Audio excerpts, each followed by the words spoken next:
orang pun di desa itu yang menjamu mereka. Tiba-tiba Nabiullah Khadir menjumpai ada sebuah rumah sudah tua, salah satu dindingnya hampir mau roboh. Gitu kan ceritanya.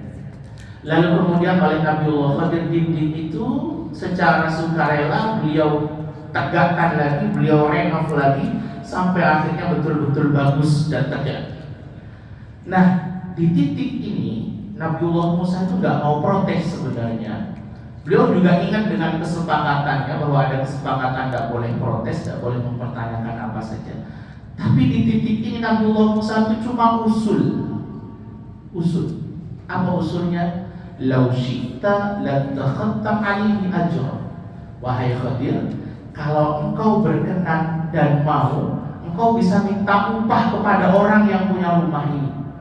Karena engkau yang menegakkan, engkau yang merenov, kan otomatis tenagamu keluar, keringatmu keluar, pikiranmu keluar, waktumu habis. Kau bisa minta upah, nanti upahnya itu bisa kita belikan makan, bisa kita belikan minum. Kata Khadir, sudah 3 kali. Jadi usul saja itu oleh Nabiullah Khadir dianggap tetap mempertanyakan. Maka disitulah kemudian kalimat beliau terakhir, qala hadza firaqu baini wa bain. Ini adalah perpisahan di antara kita, tapi sebelum kita berpisah aku akan jelaskan kepadamu satu persatu tentang rahasia dari apa yang sejak tadi kamu lihat. Maka dijelaskan tentang perahu itu, dijelaskan tentang anak yang hidup itu, sampai di dinding. Nah, dinding ini akan menjadi pembahasan kita. Ketika beliau menjelaskan tentang dinding itu, Nabiullah Khadir mengatakan begini, wa ammal jidar, sementara dinding yang aku renovasi itu, fakana li ulamaini yatimaini fil Madinah. Dinding itu milik 2 anak yatim yang ada di kota ini, yang ada di wilayah ini. Wa kana tahtahu kanzul lahum. Di bawah dinding itu ada harta karun mereka berdua, warisan dari ayah mereka. Wa kana abuhuma shalihan. Dan ayah mereka berdua adalah orang tua yang saleh. Fa arada rabbuka ay yablugha ashuddahuma wa yastakhrija kanzahuma rahmatan min rabbik. Maka Tuhanmu wahai Musa menginginkan agar harta karun itu tidak muncul dulu karena anaknya masih kecil. Biarkan harta karun itu ada di dalam tanah, tidak muncul sampai pada akhirnya nanti Allah Subhanahu wa Ta'ala kemudian membesarkan anak itu tumbuh dewasa, baru oleh Allah nanti akan dikeluarkan itu harta karun. Lalu kemudian mereka bisa menikmati itu sebagai rahmat dari Tuhan. Dan aku melakukan itu bukan karena keinginanku, tapi karena perintah dari Allah Subhanahu wa Ta'ala. Allah yang perintah. Ini menarik sekali. Kenapa saya sampaikan ini menarik? Karena begini.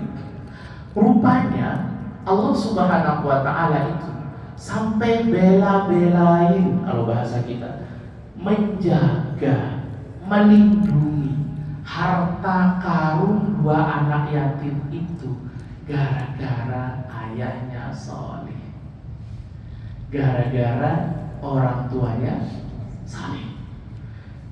Pertanyaan saya, kalau harta karunnya saja dilindungi, kira-kira anaknya dilindungi apa enggak? Dilindungi otomatis. Karena anak itu jauh lebih penting daripada harta karunnya. Benda ini tidak lebih penting daripada pemiliknya. Maka ketika Allah harus bela-belain menjaga, melindungi, mengawasi harta karun ini, bersamaan dengan itu sebenarnya juga Allah menjaga, melindungi, mengawasi anaknya. Ini penting buat kita semua, bahwa ternyata Allah itu mau ikut campur mengawasi anak kita, melindungi anak kita, mengawal anak kita ketika orang tua anak kita itu saleh. Ini penting. Jadi jemaah yang dirahmati Allah, kalau kita saleh sebagai ayah, salihah sebagai seorang ibu, maka itu adalah satu sebab, satu perantara di mana Allah mau ikut terlibat mengawasi anak kita. Bukankah kita hari ini hidup di zaman di mana urusan mengawal anak, melindungi anak, mengawasi anak itu tidak lagi diukur dari apakah anak kita tinggal serumah dengan kita, tinggal dekat dengan kita, bisa dilihat oleh mata, atau kemudian anak kita tinggal jauh dari kita. Tidak selalu orang tua yang kemudian bisa selalu melihat anaknya setiap hari, bisa kontrol anaknya setiap hari, tinggal serumah dengan anaknya setiap hari, jauh lebih bisa membentuk anaknya menjadi anak salih atau mengawasi anaknya menjadi anak yang salih dibanding orang tua yang jauh dari anak. Tidak selalu. Hari ini saja Pak, anak kita ada di kamarnya, selama dia masih pegang ini dia bisa akses apa saja, dan dia bisa melakukan dosa apa saja. Bahkan mohon maaf, hari ini anak kita makan semeja dengan kita, semeja. Dia dekat dengan kita, berada di depan kita, tapi dia masih pegang handphonenya, dia bisa berinteraksi dengan siapa saja dan bisa melakukan dosa apa saja. Jadi mengawasi anak, melindungi anak, mengawal anak itu tidak tergantung apakah anak dekat atau anak jauh, tapi mengawal, melindungi, mengawasi anak kita itu tergantung apakah Allah ikut terlibat atau tidak.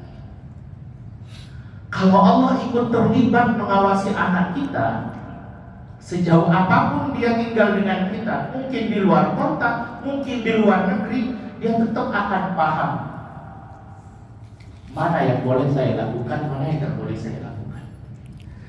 Tapi kalau Allah tidak mau ikut terlibat mengawasi anak kita, melindungi, mengawal anak kita, sedekat apapun dia tinggal dengan kita, walaupun dilihat mata bisa setiap hari, maka dia juga akan lupa. Dia nggak paham mana yang boleh saya lakukan, mana yang tidak boleh saya lakukan.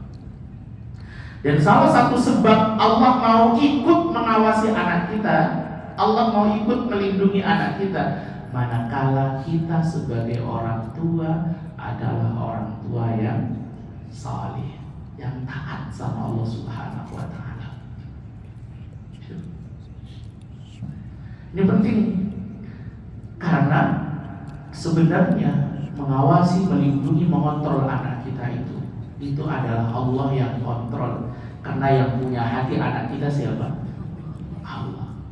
Maka kalau Allah terlibat kontrol itu, aman kita sebagai orang tua, aman sekali. Dan salah satu sebab kenapa Allah mau ikut terlibat, karena kita sebagai orang tua yang saleh. Itu penting.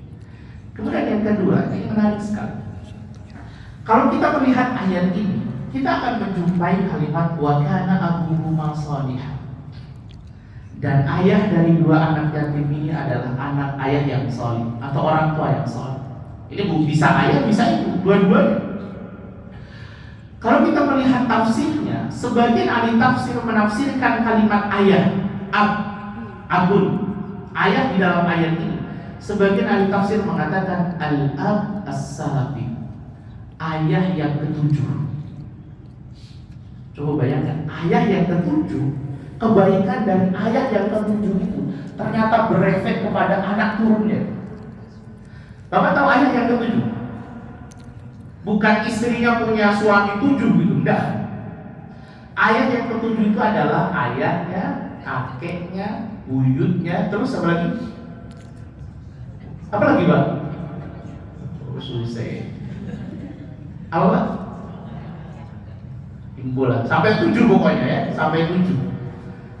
Artinya kebaikan dari ayahnya yang ketujuh yang ada di atasnya itu ternyata punya efek sampai anak turunnya yang ketujuh. Itu kenapa kemudian ada istilah 7 turunan.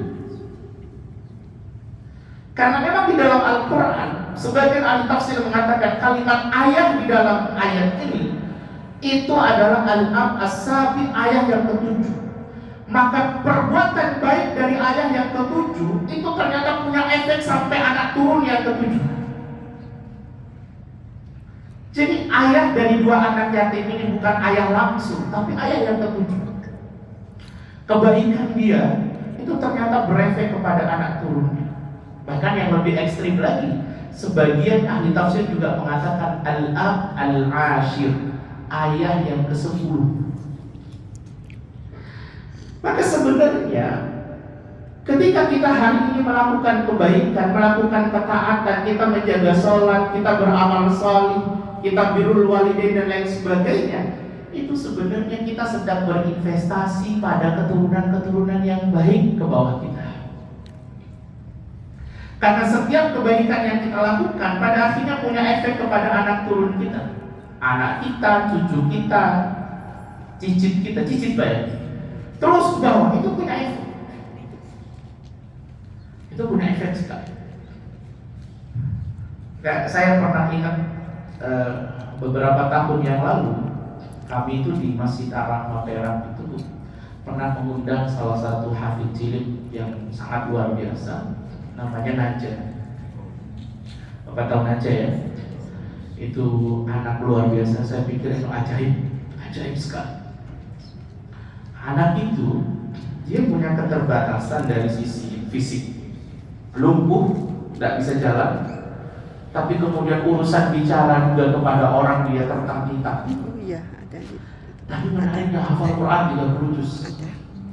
Bukan hanya hafal Quran 30 juz, hafal sak nomor ayatnya, sak halamannya, sak tempatnya, sak terjemahnya. Kita apa? Hafal sak apanya?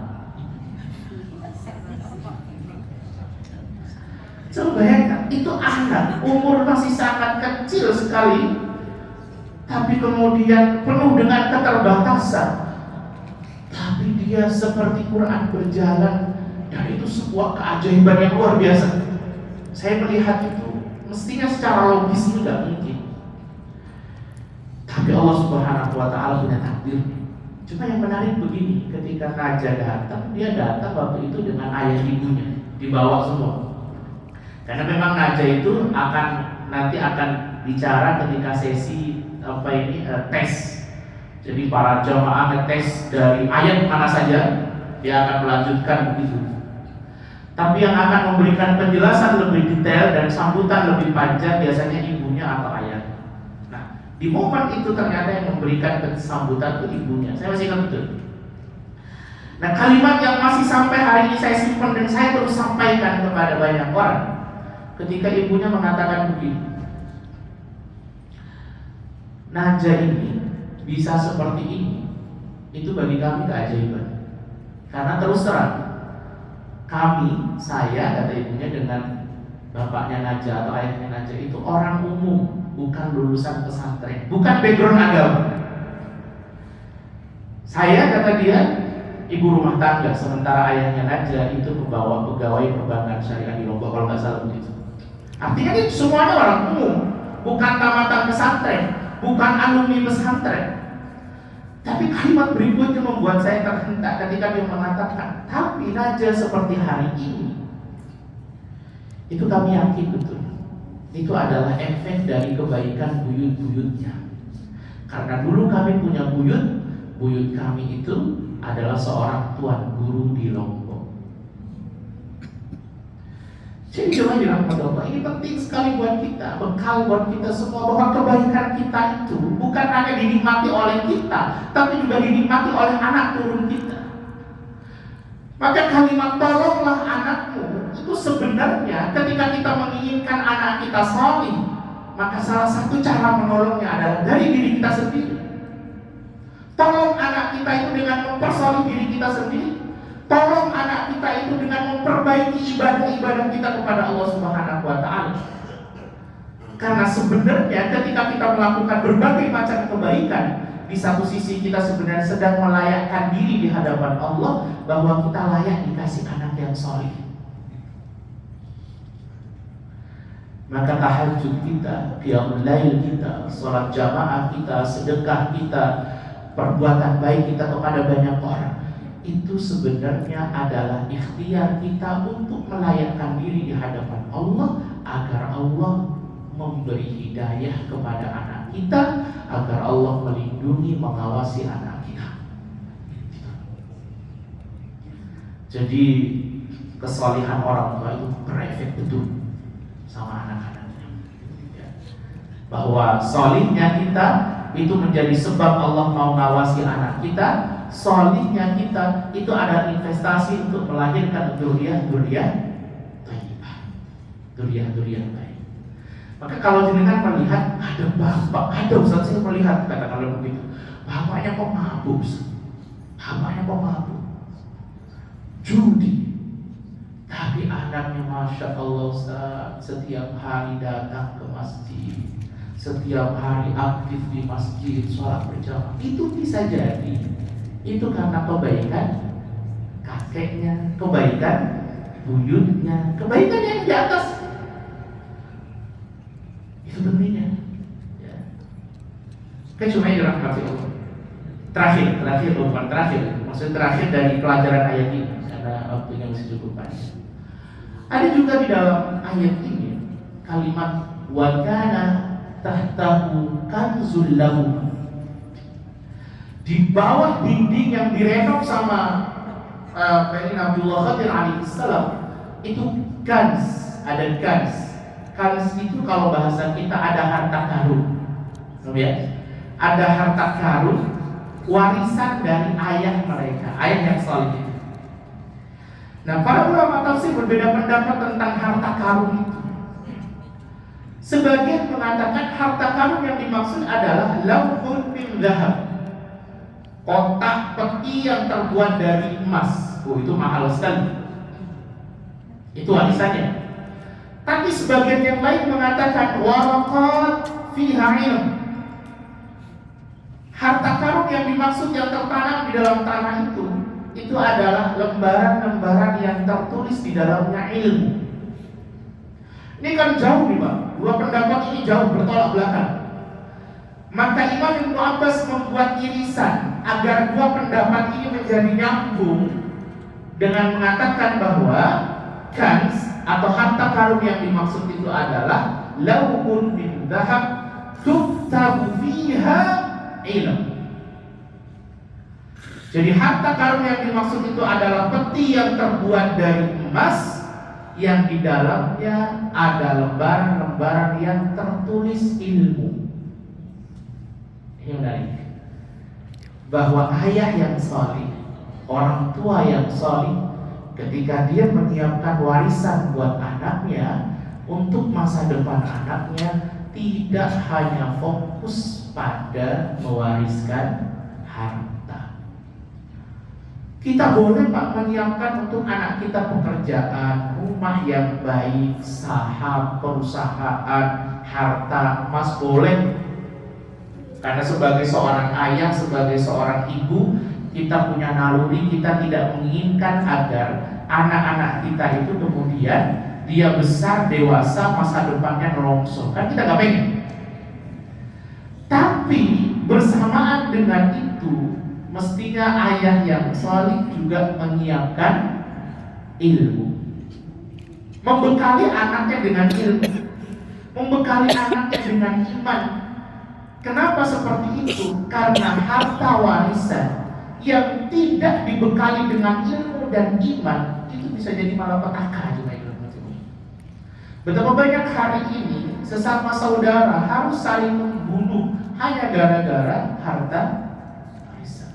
Harus bertengkar di pengadilan, harus tidak saling sapa, harus kemudian tidak bersahabat hanya gara-gara harta warisan yang mereka tidak siap menerima itu, tidak siap ilmunya. Maka anak itu cuma yang dirahmati Allah. Kalau kita siapkan harta, kita siapkan ilmu, mereka kalau sudah paham ilmunya, mereka punya iman, mereka akan yakin betul bahwa harta warisan yang dibagi secara syariat Islam itu menghadirkan keberkahan. Tapi kalau tidak punya ilmunya, tidak ada imannya, tidak mau kalau dengan syariat Islam, tidak adil. Masa saya separuh dia satu, masa saya satu dia dua, akhirnya bentrok, gak saling nyapa, masuk ke pengadilan, bertengkar di pengadilan, gak selesai di pengadilan, saling bunuh dan lain sebagainya. Maka cuma yang dirahmati Allah, ayah yang baik, orang tua yang salih, Dia akan menyiapkan kedua-duanya. Kita sibuk hari ini bekerja untuk menyiapkan masa depan anak kita, tapi juga jangan lupa sibukkan juga kita untuk menyiapkan mereka ilmu, membekali mereka dengan ilmu, carikan sekolah yang terbaik, guru yang baik, agar anak kita bisa dididik, sehingga kalau dua-duanya ini mereka dapatkan, insya Allah kita meninggal dan punya hutang sama anak kita. Jadi tolonglah anak kita itu dengan memperbaiki diri kita. Karena pembentukan anak, kesalehan anak itu justru dimulai dari kesalehan kedua orang tua. Yang pertama. Yang kedua, bagaimana cara menolong anak kita? Ya, tolonglah anak kita dengan cara apa? Coba dirahmati Allah. Saya sering menyampaikan, entah mungkin saya di sini pernah menyampaikan itu atau tidak. Cuma begini. Ada satu kaidah di dalam kalimat baginda Rasul yang senantiasa kita ulang. Satu kalimat yang mungkin Bapak Ibu sudah pada hafal. Kalimat baginda Rasul, ridullah fi ridul walidain wa suhtullah fi suhtil walidain. Ridhonya orang tua ada pada ridhonya Allah ada pada ridho orang tua. Murkanya Allah ada pada murka orang tua. Ini penting sekali. Ini prinsip dalam hidup seorang muslim, bahwa Allah itu akan ridho ketika orang tua ridho. Allah murka kalau orang tua murka. Pertanyaan saya, kalau anak kita tidak solih, kira-kira paham tidak dengan kalimat ini? Halo? Kalau anak kita tidak solih, sering melawan kita, tidak peduli dengan kita, bahkan sering kemudian meninggalkan rumah tanpa pamit, tidak punya adab sopan santun, tidak solih, maka yakin saya tidak paham dengan kalimat ini. Mungkin hafal dia, tapi paham tidak? Karena kalau dia paham, dia tidak bakal melakukan itu. Dia akan hormat memuliakan orang tua. Nah, kalau anak tidak paham dengan ini, maka orang tua yang harus ambil alih tentang hadis ini. Orang tua yang harus ambil alih. Loh, gimana cara ambil alihnya Ustaz? Apakah kita pahamkan kepada dia? Ya susah. Maka cara mengambil alihnya adalah, kalau anak tidak paham dengan kalimat ini, orang tua yang harus ambil alih dengan cara selalu memaafkan. Tolonglah anakku itu dengan memaafkan dia, seperti apapun kesalahannya. Karena kalau orang tua tidak maafin anaknya, benci sama anaknya, murka sama anaknya, sebenarnya dia sedang memancing Allah juga murka sama dia, Allah tidak ampuni dia, Allah juga kecewa sama dia. Jadi seperti apapun anak kita, tolong maafkan dia. Buka hati kita lebar-lebar, bukalah dada kita lapang-lapang untuk selalu memaafkan dia. Ya, kalau kita manusiawi, saya pikir sikap manusiawi ketika anak seperti itu, kita marah, oke. Tapi jangan kemarahan itu menimbulkan kebencian, apalagi kemurkaan, apalagi tidak mau memaafkan. Seperti apapun anak kita, mungkin katakanlah hari ini dengan atau sebagian di antara kita punya anak yang Allah takdirkan tidak salih, punya anak yang Allah takdirkan tidak ingat sama kita, punya anak yang Allah takdirkan sudah bagus, sudah mapan, tapi kemudian tidak pernah nyambarin kita, silaturahmi sama kita. Jangan pernah terbesit rasa benci, jangan pernah terbesit murka, jangan pernah terbesit tidak mau memaafkan. Kenapa? Karena kalau kita tidak mau memaafkan dia, kita murka sama dia, kita kecewa, kita benci sama dia, sebenarnya kita sedang memancing kebencian Allah pada dia, kemurkaan Allah pada dia. Kalau anak sudah dibenci sama Allah, dimurkai sama Allah, Allah kecewa sama dia, kira-kira mau lari kemana anak kita? Habis. Maka maafkan dia, maafkan. Kita boleh marah, oke, sebagai sebuah manusia marah boleh, tapi jangan sampai tidak mau memaafkan. Jangan sampai. Karena bisa jadi ketika kita terus memaafkan dia, terus berlapang dada dengan anak kita, itu bisa jadi memancing pemaafan dari Allah. Allah memaafkan dia, karena Allah memaafkan dia, maka kemudian itu jadi wasilah Allah kasih hidayah sama anak kita. Jadi tolonglah anak kita itu dengan memaafkan dia. Bapak tahu kisah Alqamah? Pernah tahu kisah Alqamah? Ya, benar ya. Walaupun kisah ini masih diperdebatkan tentang keasliannya, tapi nilai moralnya, nilai pelajarannya saya pikir sangat benar.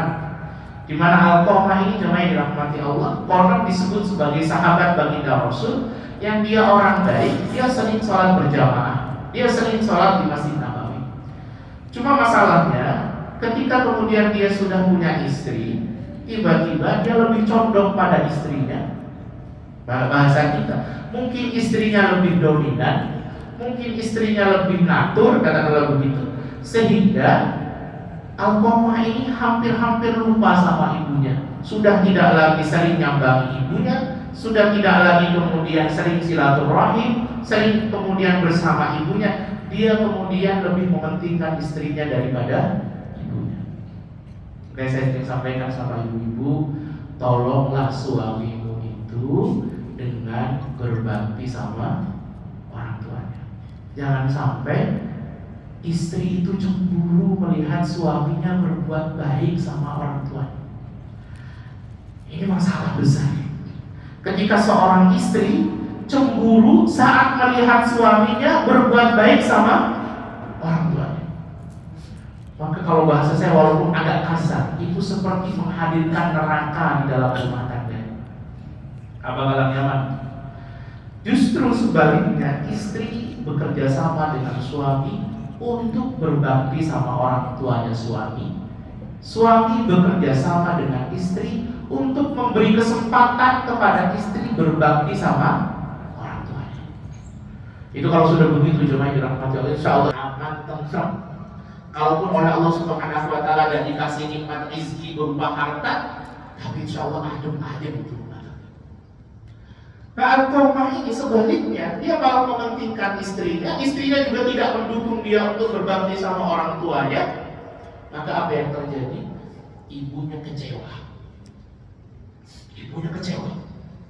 Saking dari kecewanya, cuma yang dirahmati Allah, sampai ibunya tidak mau maafin Alqamah dengan perbuatannya itu.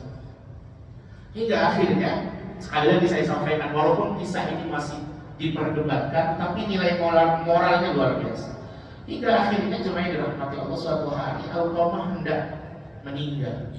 Dia sedang sakaratul maut. Tiba-tiba dia ditalqin berkata la ilaha illallah. Itu gak bisa.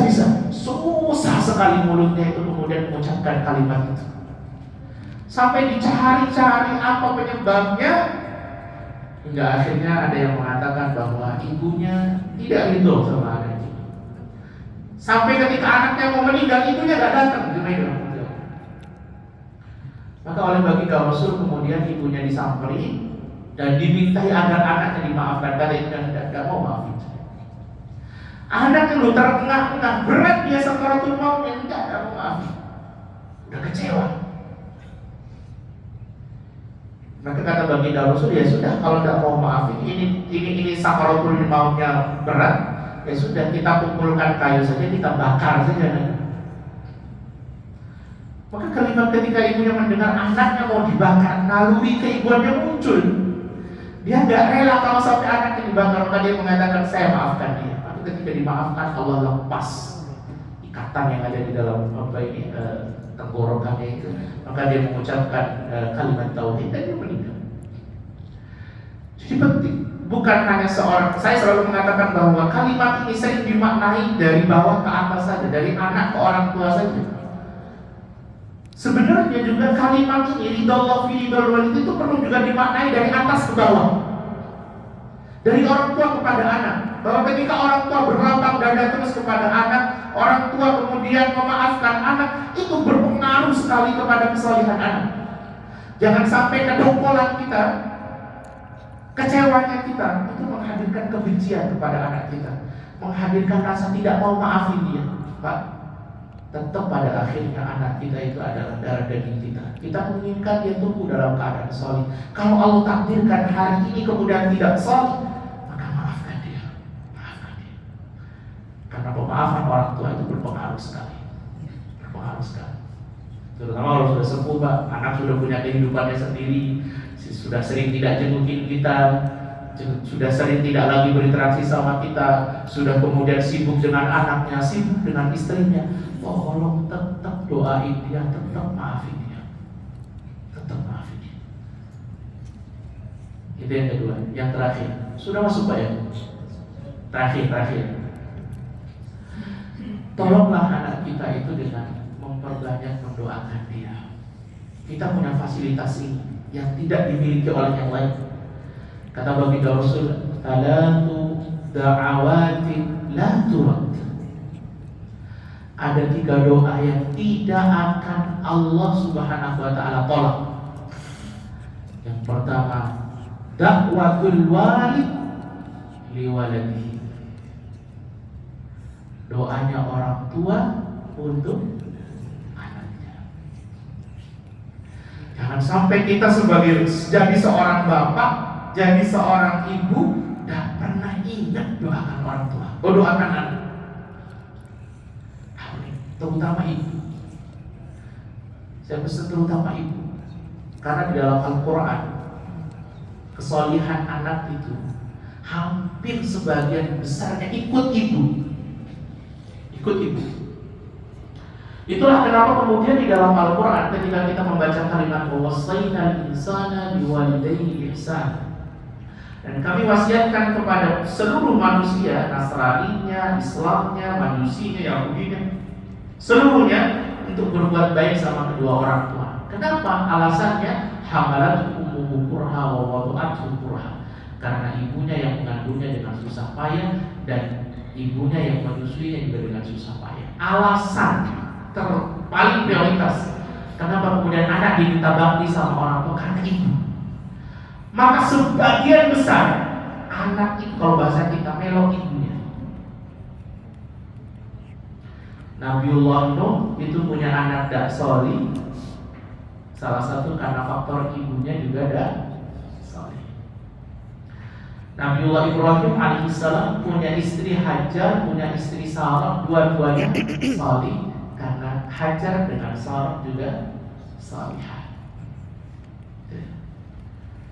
Kemudian Imran kemudian nanti punya anak Maryam.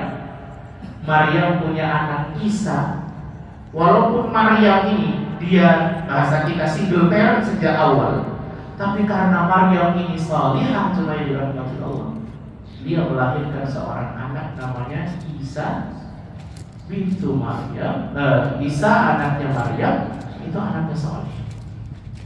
Maka saya sering pesan para ibu banyakin tirakannya.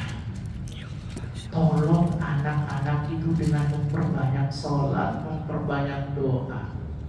Biarkan bapak-bapak urusan nyari nafkah itu bapak-bapak, tapi ibu tirakatnya kepada Allah itu harus kuat sekali, karena itu menentukan, itu pengaruh besar. Dan saya menjadi saksi betul betapa peran ibu itu kuat, luar biasa, kuat sekali.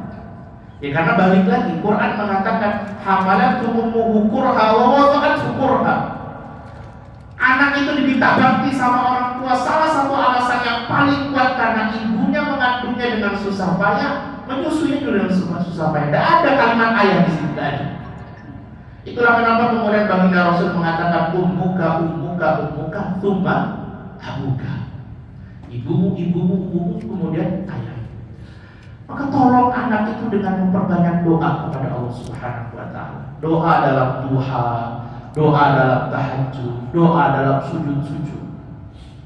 Bapak-bapak itu kadang sudah gak sempat mikirin apa, mikirin meeting, mikirin ketemu klien. Maka tirakat itu kalau bisa itu dihandle sama ibu-ibu. Dengan qiyamul lailnya, dengan dan lain sebagainya. Cuma ini dalam ini penting sekali, karena kata baginda Rasul, dakwatul walid liwaladihi. 3 doa yang tidak akan pernah tertolak. Yang pertama itu adalah doanya orang tua untuk anaknya. Bapak tahu doanya kayak apa? Jangan-jangan doanya juga nggak paham. Kalimat doa yang bisa kita lakukan, Rabbana hab lana min azwajina wa dzurriyyatina qurrata a'yun waj'alna lil muttaqina imama. Kalau nggak bisa pakai bahasa Arab, pakai bahasa Indonesia. Ada satu doa yang doa ini dulu pernah disampaikan oleh Nabiullah Ibrahim kepada Ismail dan Ishak, dan dulu juga disampaikan oleh baginda Rasul kepada Hasan dan Husain. Apa bunyi doanya? Ada yang tahu? U'iduka bi kalimatillahi tammah min kulli syaitanin wa hammah wa min kulli 'ainin lamah. Kalau bisa catat. U'iduka bi kalimatillahi tammah min kulli syaitanin wa hammah wa min kulli 'ainin lamah. Doa ini terbukti dulu dipakai oleh Nabiullah Ibrahim untuk mendoakan Ismail dengan Ishak, dan dulu dipakai oleh baginda Rasul untuk mendoakan Hasan dan Husain.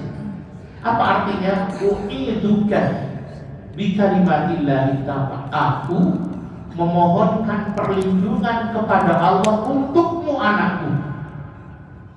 Kalau perempuan, u'iduki bi kalimatillahi tammah, dengan kalimat Allah yang sempurna. Min kulli syaitanin wa hammah, dari godaan setan. Anak kita itu Bapak Ibu, kalau sudah jauh dari setan, aman kita. Kalau dia jauh dari setan, dia dekat dengan malaikat Allah, dengan dekat dengan kebaikan. Tapi kalau dia dekat dengan setan, dia akan jauh dari Quran, jauh dari masjid, jauh dari perbuatan-perbuatan baik. Maka doakan dia untuk dijauhi dari setan. Wahamah, dan dari hewan yang berbahaya. Dulu kalau hewan berbahaya mungkin macan, apa tuh, serigala, ular. Hari ini nyamuk itu bisa bahaya sama anak kita. Orang tua mana yang bisa menjamin anaknya tergaransi dari gigitan nyamuk yang akhirnya membuat DB? Tidak ada orang tua yang bisa menggaransi anaknya selamat dari situ, kecuali digaransi oleh siapa? Allah Subhanahu wa ta'ala. Min kulli syaitan wa min kulli 'ainin lamah, dan dari penyakit ain. Tahu penyakit ain? Tidak ada hujan, tidak ada panas, tidak ada sebab tiba-tiba sakit. Dia kena penyakit ain. Nah, jadi sebenarnya rahmat Allah Subhanahu wa ta'ala, tolonglah anak kita itu satu dengan mempersoleh diri kita sendiri. Jangan-jangan anak kita tidak soleh hari ini itu karena memang kitanya tidak soleh, kitanya yang kemudian tidak bagus. Kemudian yang kedua, tolonglah anak kita itu dengan selalu memaafkan kesalahan-kesalahannya, karena itu akan memancing Allah juga memaafkan. Yang terakhir, tolonglah anak kita itu dengan doa-doa kita, dengan riyadhah kita, dengan munajat-munajat kita kepada Allah Subhanahu wa ta'ala. Ini yang bisa saya sampaikan, mudah-mudahan bermanfaat. Qadarallahu wa iyyakum ajma'in. Kita akhiri dengan bersama-sama berdoa kepada Allah Subhanahu wa ta'ala. Bismillahirrahmanirrahim. Alhamdulillahirabbil alamin. Hamdan yuwafi ni'amahu wa yukafi mazidah. Ya Rabbana lakal hamdu kama yanbaghi li jalali wajhika wa 'azimi sultanik. Allahumma shalli 'ala sayyidina Muhammad wa 'ala ali sayyidina Muhammad. Allahumma rabbana zalamna anfusana wa illam taghfir lana wa tarhamna lanakunanna minal khasirin. Ya Allah, ampuni dosa kami, ampuni kekhilafan kami. Ya Allah, kami paham kami punya banyak dosa, kami punya banyak khilaf, kami semua adalah hamba-hamba-Mu yang zalim. Ampuni kezaliman kami. La ilaha illa anta subhanaka inna kunna minadh dhalimin. Tiada Tuhan selain Engkau ya Allah, Maha Suci Engkau. Sungguh kami semua ini hamba-hamba-Mu yang banyak dosanya. Ampuni dosa-dosa kami. Allahumma rabbana hab lana min azwajina wa dzurriyyatina qurrata a'yun waj'alna lil muttaqina imama. Ya Allah, walaupun kami paham kami bukan orang tua yang ideal, kami masih banyak salahnya, kami masih banyak khilafnya, tapi ya Allah, yang menguasai hati anak kami adalah Engkau. Maka beri hidayah, lembutkan hati anak kami, jadikan anak-anak kami putra-putri yang salihah. Allahumma rabbana ighfir lana waghfir dzunuba walidina warhamhum kama rabbawna shighara. Ya Allah, ya Tuhan kami, ampuni dosa kami, dosa kedua orang tua kami, bahagiakan kedua orang tua kami, cukupkan rezeki kedua orang tua kami, lapangkan hati kedua orang tua kami ketika mereka mendapatkan cobaan dari Engkau ya Allah. Ya Allah, sekiranya mereka sudah mendahului kami, lapangkan barzahnya, ampuni dosanya, terima setiap amal salihnya, beri cahaya kuburannya, dan kelak beri kesempatan kepada kami untuk kemudian bisa sesurga dengan mereka di dalam surga-Mu ya Allah. Allahumma rabbana atina fid dunya hasanah wa fil akhirati hasanah wa qina adzabannar wa adkhilna jannata ma'al abrar ya aziz ya ghafar ya rabbal alamin.